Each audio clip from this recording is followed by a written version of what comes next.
Hello সবাইকে। তো দুদিন আগে ছিল একটা জন্মদিনের নিমন্ত্রণ বাড়ির পাশেই। আর এইদিকে আমি রেডিও হয়ে গেছি।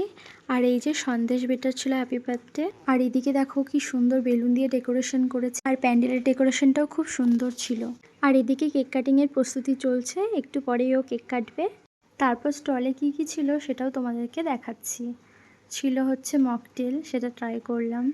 তারপর ছিল চিকেন পকোড়া আর কফিও ছিল, সেটা আমি ট্রাই করে নিই। আর ছিল এখানে ফুচকা।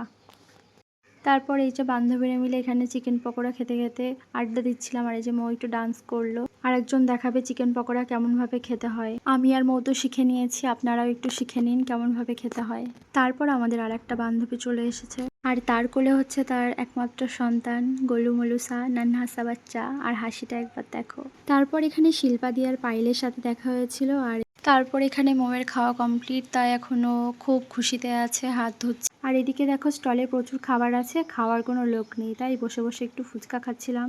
তারপর আমরা খাবার টেবিলে চলে গেছিলাম, খুব খিদেও পেয়েছিল। সবার ফার্স্টে দিয়েছিল কেক, তারপরে দিয়েছিল চিকেন সাটে, তারপর এখানে স্যালাড আর লেবুও দিয়েছিল। তারপর ছিল এখানে সাদা ভাত, তারপর ছিল ভেজ ডাল, আর সাথে ছিল ঝুরি আলু ভাজা।